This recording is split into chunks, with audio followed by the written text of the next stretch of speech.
People describe rugby as a hooligan's game played by gentlemen. It's really demanding on the body. When I started this program, I heard from no shortage of people, you can't win national championships and compete at this level at a single school, public school. I take great pleasure in proving people wrong.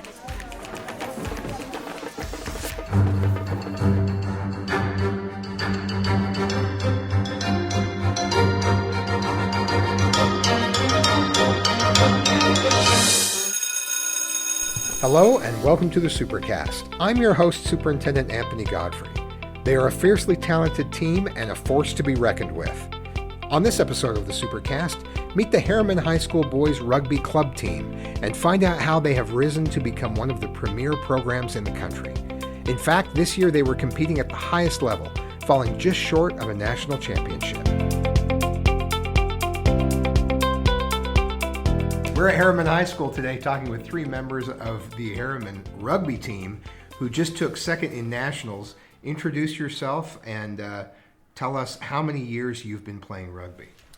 I am Logan Youngblood, and I've been playing rugby for about 9 years. I'm Riker Seidel, and this was my 7th year of playing rugby. And I'm Lucky Fisi-Bell, and I've been playing rugby for 12 years. Tell me about the journey to taking second in the nation. When does your season start, and how many region and state games did you have to play to qualify? So our season starts about the end of February, kind of the beginning of March. We have our first tournament down in St. George. And that's more preseason stuff, so it's not super effective on our real in-season schedule. But as we get back from that, we start our season, and then each Saturday we play a game against other single school teams in Utah. And we pretty much have I'd say 8 weeks of games, and then the week following that we go into the playoffs. And then you play 2 playoff games and then to make it into the finals. But this season we actually lost the first round in playoffs. So we just used that as motivation throughout practice before we went to nationals, just to really work hard and better ourselves for the national tournament in Elkhart, Indiana. How many games did you play at the national level? How does that work? So we played 3 games. It's kind of like single round elimination. It's pretty much you play your first game and then you advance to the next day. It's a game each day in 3 days. It's hard. I mean, I've never been so beat up from a tournament before. Games alone, actually. You just got to keep winning, fight to live another day. You talked about single school teams. Are there some teams that come from multiple schools just so that they can get an adequate number of players to compete? Yeah, so actually a lot of the teams in our league this year, they were not single schools. They were a bunch of club schools. So we have Lane Christian Academy and American Fork, and those are teams full. Altogether, I think there's 8 teams between those 2 teams. So there is a nationals for the club division, and that is multi-school. Now, rugby is a club sport here, but there are other pockets in the nation where you're going to see a lot more rugby. So I would assume it's a little bit intimidating to go to the national level and a really big deal to place the way that you did. It's exactly as you said. It is a really big deal. Just to go to nationals, it's the top 8 teams in the nation based on rankings from a couple of sources, and one is Golf Rugby. And it's a hard thing to do, to rank that high in the nation, especially as a single school, because you only have so many kids to choose from, whereas multi-school you have plenty of kids from different schools. I know a couple of examples of where there are teams that go out and recruit players from different schools to play for them, and they don't actually have to go to that school to play for them. So it's kind of stacked, and it's difficult to go up against that, but you guys have been very successful. Why do you think you've been so successful this year as a team? What is it about this year? I would say it's the bond we've had and our coaches. A lot of us have been playing with each other since our 6th grade year. So we're all best friends, At the beginning of the year, we didn't really start as best friends, but towards the end of the year, we really built together and we really built up the connection that we have with each other. So I feel like that's a big part of how we play and why we play so good together. Yeah, just to add on that, I think part of the motivation on the field is just having such a good bond with your brothers that it's like, you're going to battle with each other. And when you love your brothers enough, it really just, you'll put your body on the line for each other and it makes you play harder for one another. And even to add on to that, Riker mentioned us all being brothers. That's one thing that's special about Herriman Rugby is we all consider each other a brother. And all of us would go to war for each other on the rugby pitch. So, Tell me, what have you learned from your coach this year and through the years that you've worked with him? Honestly, just to trust one another. He puts his trust in us through these years. He puts the trust in us to start the games and go to battle because we don't have a coach on the field telling us what plays to do, how to do things. We have a practice month or Tuesday through Friday, and then Saturday it's on us to perform what they've taught us. So Yeah, I'd say the biggest thing I've learned from these coaches throughout the years is just how to keep going through and persevering when times really get hard. Because rugby is hard alone, but life is also probably harder. You'll find out, probably. I don't know how hard rugby is, but just building off of what both of them said, we're given the tools, but we have to use them ourselves. And then they've really taught us how to be men in life and just and champions. And that doesn't happen automatically. Just because you're in the same place at the same time doesn't mean that you suddenly become brothers and you rely on each other and you look out for each other. That's coaching, and that's the heart that you bring to the game. So that's really exciting to see that that's happened. You talked about sacrificing your body for each other. Rugby just seems, to someone who's never played it, I've watched it a couple of times. It seems absolutely chaotic and very primal. Like there's no protective equipment. You just get in there and do whatever you have to do. Yeah. Am I correct about that? Tell me a little bit about what it's like to play. People describe rugby as a hooligans game played by gentlemen. It's really demanding on the body. It's a really rough sport, but just the respect that comes out of it. Like after one of our games at Nationals, we actually had a meal with the opposing team that we just beat up on, which just goes to show that it's bigger than just a sport. It's it's like a way to bring people together and just have fun and just be boys. What drew each of you to rugby initially, with all the sports that are available out there? Why rugby in particular? You like the shape of the ball. You thought, this is different from the shape of others. I'm going to go with this one. It's actually funny because before I started rugby, I was so set on playing football. But I actually have an older brother who played rugby. And I just remember watching him play, and it just looked so fun to me. And, being at that age, you're not fully developed, but I felt like I really had developed a love for this sport. And so just throughout the years, my love grew and grew for this sport, and I've never been able to drop it. Actually, it's actually funny because I used to live in these apartments, and there was these two dudes. Their name is Gabe and Mafi. And they were just tossing a really funny ball in the air, and I was like, what is this? And like little me went up to them. I was like, what is this? They're like, rugby. You should come play. We play for Herriman. And ever since then, my older brother and I, we've been playing since we were little kids. So I really have to thank all my success throughout rugby to my older brother. He started playing, I think, when he was in 8th grade. And I'd always been a kid who played soccer, so I was far from rugby. But he really kept pushing me. But first couple of years, I always denied it. And then finally, I just gave it a try and then fell in love with the sport. So, You're all seniors. What's next, rugby-wise or otherwise? Honestly, either going to school or a trade. Not sure if rugby's in the future, but maybe if I go to BYU, that's where I'll play. Okay. yeah, pretty much same as Logan. I think rugby as of now is kind of unrealistic, but I would love to see it in my future. Just like them, I'd love to see rugby in my future. But right after high school, I'll be serving a mission and then hopefully college.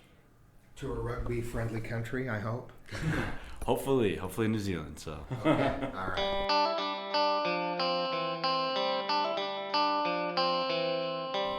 Up next, we'll talk with the coach of the Herriman High School boys rugby club team.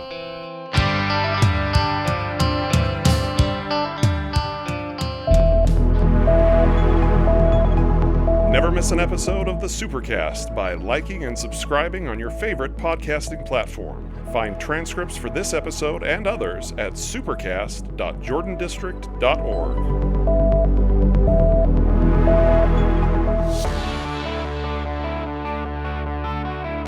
Hello, I'm Sandy Reescraft, Director of Communications for Jordan School District, and we want to invite you to connect with us.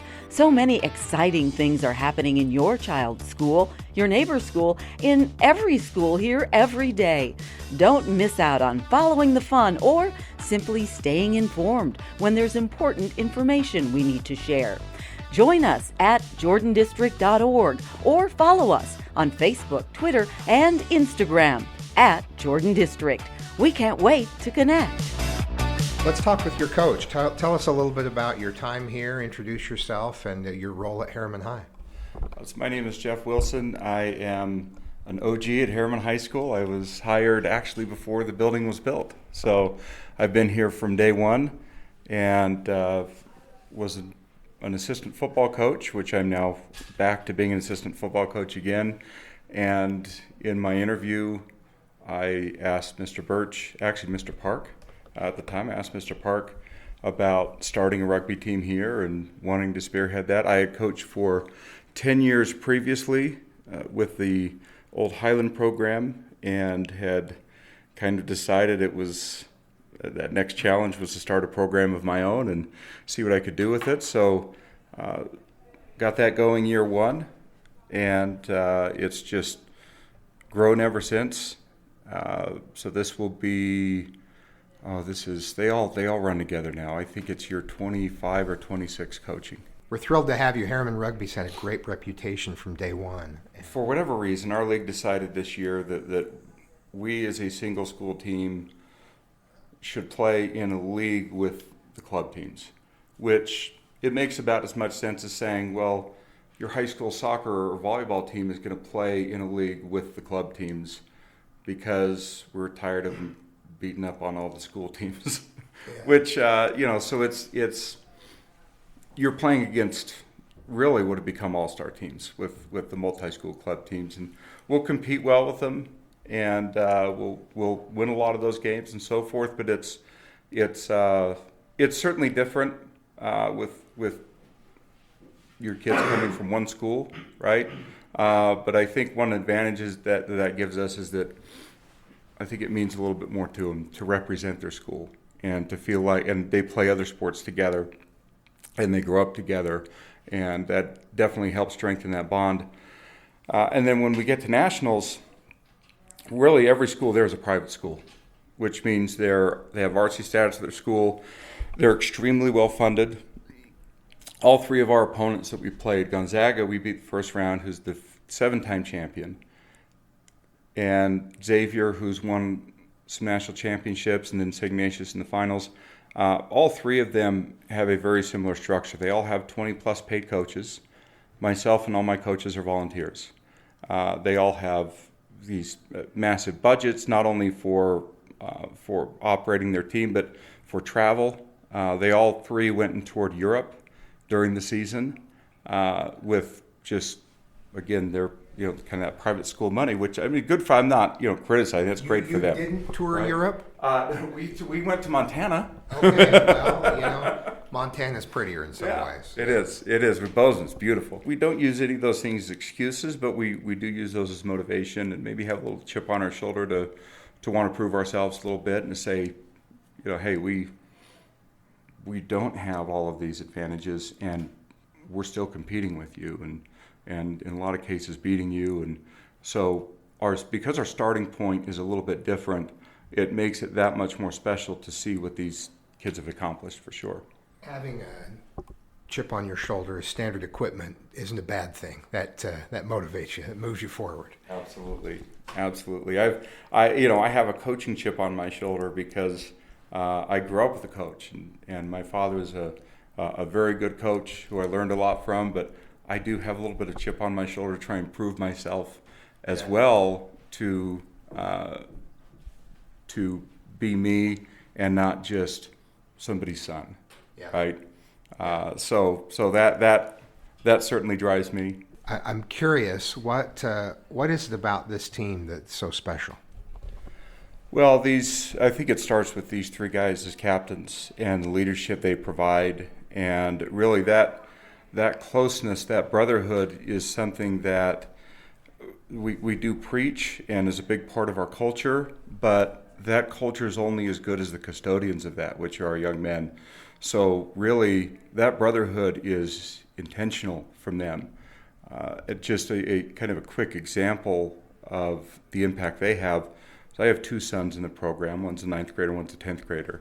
And they've grown up around these guys. And they've hung out with them at practice, and now they play on a team with them, it makes me feel old. But they will talk about all three of these young men in terms of only how much they look up to them, but in terms of they're the first guys to make them feel welcome and to make them feel like they are part of something and that they belong. And it doesn't matter whether you're a superstar player, whether you're the last guy on the bench, anything in between. These three and their teammates as well go out of their way to make sure that this feels like a family. At some point, really, for us to be successful, they have to take over. They have to be responsible for what the team culture is. And there's a lot of that stuff that happens outside of practice as well, like things like team dinners and team hike, community service projects, all that kind of stuff. And so really having guys like this lead the way is huge.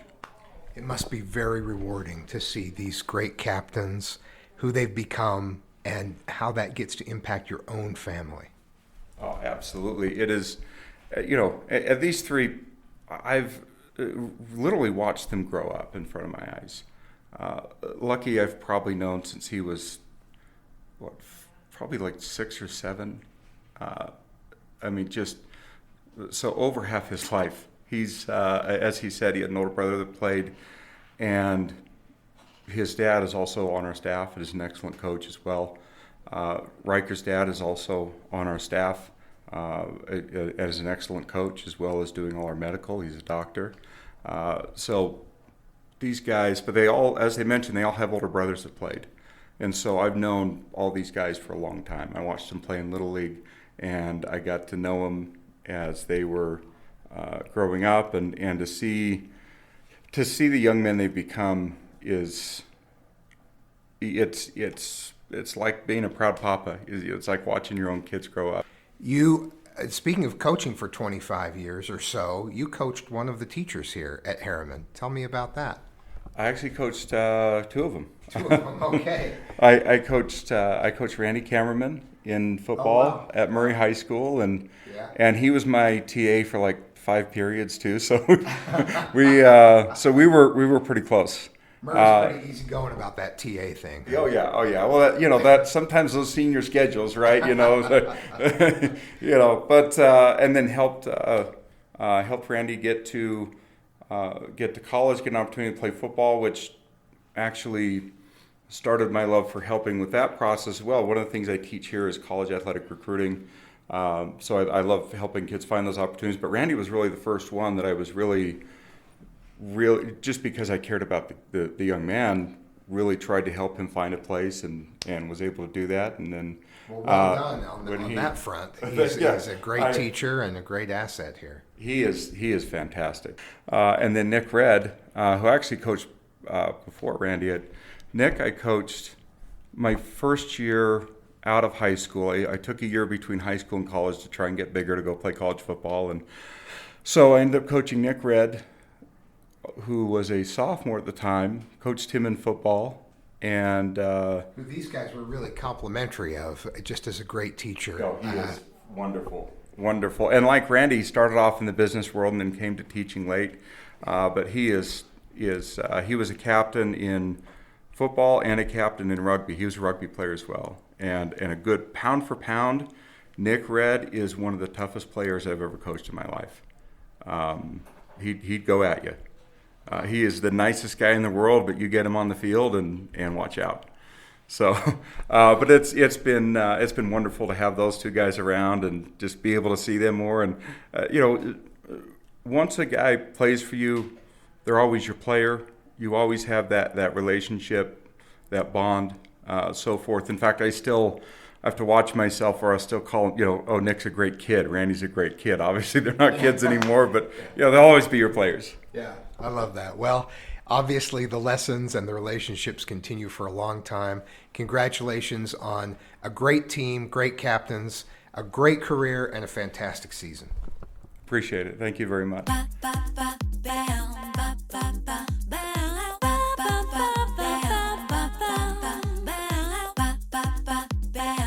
Thanks for joining us on another episode of the Supercast. Remember, education is the most important thing you will do today.